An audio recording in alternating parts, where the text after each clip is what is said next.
163 days. That's how long the USS Missouri stayed underwater on its last deployment. No sunlight, no fresh air, no stepping outside.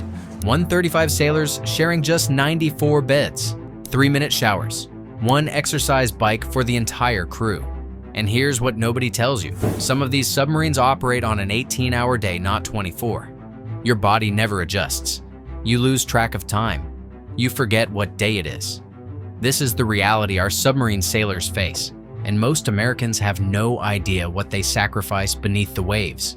These aren't prisoners. These are volunteers, the best of the best. Stay with me because what I'm about to reveal will change how you see these silent warriors forever. The American Submarine Service is called the Silent Service, not just because these boats move without a sound, but because submariners rarely talk about what happens below. They're protecting our nation from threats we'll never see, carrying weapons we hope are never used. If you're proud of these silent warriors who defend America from the depths, type "proud" in the comments below. Let's pull back the curtain on what it really means to serve on a US nuclear submarine.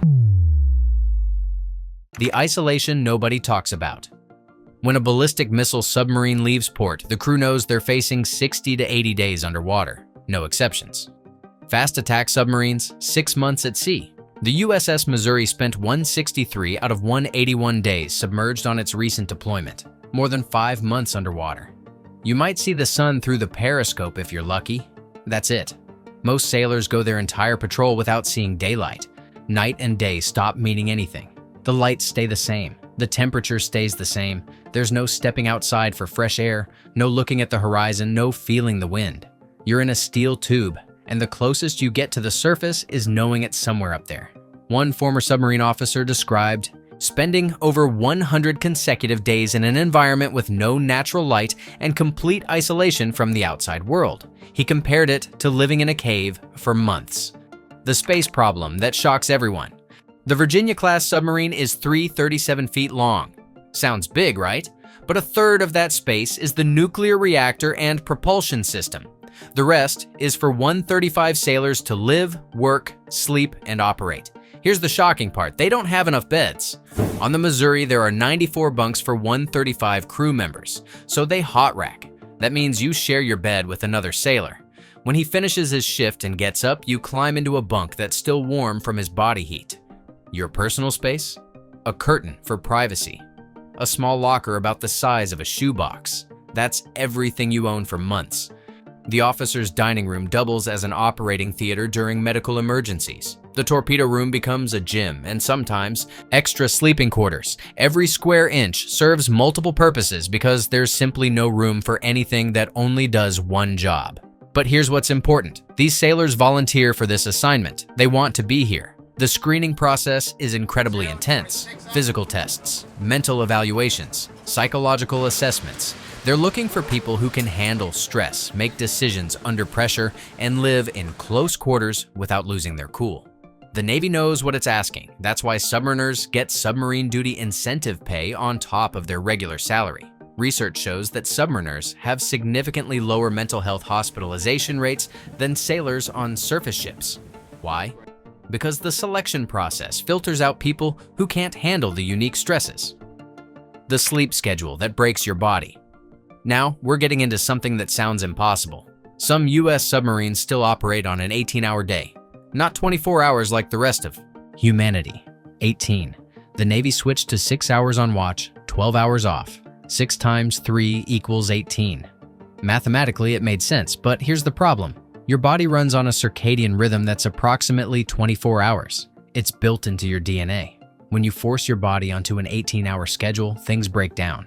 Studies found that over 77% of submarine crew members on the 18-hour schedule reported medical complaints. Most were about sleep problems. You can't adjust to an 18-hour day. Your brain keeps trying to run on 24 hours while the ship runs on 18. One rotation, you're going to bed at midnight. A few rotations later, it's 6 a.m., then noon. Your body never knows when to be tired or awake. Research showed this caused serious problems. Sailors developed anxiety and depression at higher rates. Sleep quality dropped. Performance suffered. But the Navy listened. In 2012, they authorized submarines to switch to 24-hour schedules, 8-hour watches, 3 shifts. Normal human time that aligns with our biology. The difference was immediate. Crews reported better quality sleep, less confusion about what time it was, and significantly more time to accomplish their duties. One submarine commander explained, "To make this schedule work, we had to shift the mindset by placing a high priority on protecting sleep periods. We taught the crew that there were consequences to waking someone during their sleep time." That's real leadership, recognizing that rest matters as much as readiness. Recent studies show submariners on the 24-hour schedule average about 6.5 hours of sleep per day. Not great by civilian standards, but a massive improvement over the chaos of the 18-hour rotation. Not all submarines switched over though. Some still run the 18-hour day depending on the mission and the commanding officer. The psychological battle and how they cope. Living underwater for months does something to your mind. The environment itself creates constant stress, high noise levels from machinery running around the clock, vibrations through the hull, higher temperatures in some compartments. The air feels thick sometimes. Then there's the isolation from everything you know. You're cut off from family. Limited email when the submarine can send messages without giving away its position. No phone calls, no video chats. You miss birthdays, anniversaries, holidays. Your kid takes their first steps and you hear about it 2 weeks later. Your spouse is dealing with a crisis at home and you can't help. The confined space means you see the same 135 faces every single day for months. If someone annoys you, there's nowhere to go. You can't take a walk to cool off. Research found that fast attack submarine sailors show higher rates of anxiety and depression compared to ballistic missile submarine crews. Scientists think this is because fast attack missions are less predictable. The uncertainty adds stress, but here's what's remarkable. Submariners create their own culture with unwritten rules that keep everyone sane. Don't talk politics. You're stuck with these people for months. And political arguments go nowhere good. Sports arguments? Fair game. Don't slam doors. Someone is always sleeping. Submariners learn to close doors gently and move quietly. Learn to move carefully. The hallways are narrow. Submariners develop this almost dance-like way of moving through the boat without bumping into people. Give people space when they need it. If someone's having a bad day, let them be. And here's something beautiful. Submariners develop incredible camaraderie. One sailor described it perfectly. That pride is the true secret to keeping the peace. They each respect the sacrifice they're all making. A special camaraderie built on shared sacrifice. That shared experience creates bonds that last decades. The food that makes it bearable. Here's where the Navy absolutely gets it right. Submarine food is legendary. Throughout the entire fleet, the best-fed sailors in the service. Why? Because the Navy understands something fundamental. When you're living in a steel tube with no sunlight, no fresh air, and limited personal space, food becomes incredibly important. It's not just nutrition, it's comfort, it's morale. Submarines get extra funding for food. More than surface ships. The galley is absurdly small, maybe 10 feet by 14 feet. 2 ovens, a sink, basic equipment. And in that tiny space, a team of 6 cooks feeds 135 sailors 4 meals a day. Breakfast, lunch, dinner, and midnight rations for sailors on the late shift. They bake fresh bread daily, from scratch. Most meals are prepared completely from scratch because buying in bulk ingredients means they can store more food. And these aren't just regular Navy cooks, they go through 5 weeks of intensive culinary specialist training. The top performers get selected for another 5 months at the Culinary Institute of America. By the time they finish training, they're essentially professional chefs. Many submarine cooks go on to work in high-end hotels and restaurants after leaving the Navy. The menu includes steak, seafood, pasta, elaborate desserts, and ice cream. Always ice cream. That's a submarine tradition going back decades. The same menu goes to officers and enlisted sailors alike. Everyone eats exactly the same meals.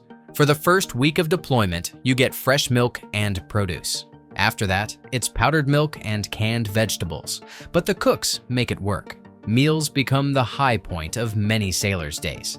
Some submarines win awards for having the best galley in the fleet, competing against over 100 other boats. The daily realities. Water is precious on a submarine. The machines that make fresh water from seawater can only produce so much per day.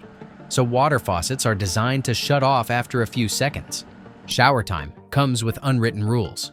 3 to 5 minutes is considered. Being considerate. You get wet, turn the water off, soap up, turn it back on to rinse, done. There's one washer and dryer for the entire crew. 1. For 135 sailors. Clean clothes become a luxury item. Exercise is tough. Virginia-class submarines have 2 pieces of exercise equipment for 118 crew members. Fast attack subs usually have 1 exercise bike, free weights, and maybe 1 or 2 treadmills. For 135 to 150 sailors. You're competing with over 100 other people for the same equipment. Some submarines set up equipment in the torpedo room. You're literally working out next to weapons. The radiation truth. People worry about living next to a nuclear reactor for months. Is it safe? The data says yes. Overwhelmingly. The U.S. Naval Nuclear Propulsion Program has operated for over 65 years. In all that time, not one person has exceeded federal lifetime radiation exposure limits. From 1980 to 2018, 39 years, no one exceeded even 40% of the annual limit. The average exposure for submarine crew members was 0.06 rem. The federal limit is 5 rem annually, so sailors are getting about 1% of the maximum allowed dose. A typical submarine crew member receives less radiation exposure than they would from natural background radiation if they stayed home. How? Multiple layers of shielding surround the reactor. Living quarters are positioned as far from the reactor as possible. The U.S. submarine force has never had a reactor accident, not one, in over 60 years of nuclear submarine operations.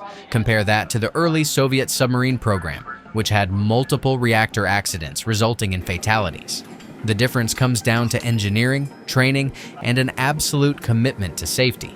That said, there are new questions being raised. In 2024, a group called the Submariners Advocacy Group formed. Their concern isn't the reactor, it's the sealed environment. Submarines operate with recycled air. Chemical levels are higher than normal. The group argues that submariners are exposed to a combination of chemicals that might have long-term effects we don't fully understand yet. The Navy maintains strict protocols for monitoring air quality, but the advocacy group wants more studies and better health coverage for submarine veterans. It's a legitimate conversation. These sailors deserve the best protection we can give them. The communication sacrifice. Communication with the outside world is severely limited. Every time a submarine sends a message, it reveals its position. The whole point of a submarine is stealth. So email exists, but it's restricted. Family messages are heavily limited. No phone calls, no video chats, no social media. When you're underway, you're cut off. You miss births. Sailors have met their new baby for the first time when the child is already 2 months old. You miss deaths and can't go to funerals. You miss weddings and graduations. Your spouse is dealing with a crisis at home and you can't help. You can't even call to offer comfort. You just read a short message about it and then have to focus on your duties. This isolation from family is the sacrifice that weighs on submariners most heavily. Not the physical conditions or the danger, but missing life while it happens to everyone else. The families carry this burden too. Spouses manage households alone for months. Kids grow up with dad missing for half the time. Parents worry constantly about a child they can't contact. The training and the dolphins. On a submarine, everyone trains constantly. New sailors are called pukes until they qualify. And qualification means being tested on every part of the ship. A torpedo man has to understand the nuclear reactor. An administrative officer needs to know the navigation systems. Why? Because in an emergency, you might be the only person available who can help. This takes months, sometimes over a year. Once you pass all the tests and prove yourself, you earn your dolphins in a special ceremony. The submarine warfare insignia. That insignia means everything. It means you're trusted with the safety of the boat and the crew. It means you've mastered the knowledge required to serve on one of the most complex machines ever built. But training doesn't stop. Fire drills, flood drills, reactor casualty drills. You drill constantly to keep the crew sharp. Why America needs them. Let's talk about what these sailors actually protect. The United States operates 14 ballistic missile submarines, carrying about half of America's active strategic nuclear warheads. These submarines patrol the oceans constantly. Nobody knows exactly where they are. except a very small number of people in the chain of command. That's the point. The submarines are hidden, undetectable. If an enemy launches a nuclear attack on the United States, these submarines can still respond. The enemy can't find them all, can't sink them all. This certainty of retaliation prevents the attack in the first place. This strategy has worked for over 60 years. It works because submariners maintain these patrols constantly. Fast attack submarines perform different missions: intelligence gathering, tracking enemy submarines, supporting special operations, strike capability with cruise missiles. These operations happen in complete secrecy. That work prevents conflicts before they start. It gives commanders information they need to make strategic decisions. And submariners do all of this silently, invisibly, without recognition or public thanks. The truth about sacrifice. Here's the dark truth about life on a US nuclear submarine. It's not one dramatic thing, it's the accumulation of 1,000 small sacrifices over months and years. It's sharing a bed because there aren't enough bunks. It's 3-minute showers. It's missing your daughter's birthday because you're 500 feet underwater. It's going 5 months without seeing the sun. It's your body. Fighting an 18-hour schedule that breaks your circadian rhythm. It's sleeping 20 feet from a nuclear reactor. It's eating with the same people every day and learning to ignore the things that annoy you. It's reading a short message that your parent is sick and not being able to call or help. It's knowing that if something goes catastrophically wrong, you're not getting rescued. You fix it, or you don't come home. And here's what makes this remarkable. They volunteer for this. They do it willingly. They do it repeatedly over 20-year careers because they understand what they're protecting. American families sleep safely at night because these submarines patrol the oceans. Conflicts are prevented because potential enemies know those submarines are out there somewhere. The deterrence works because these sailors maintain it.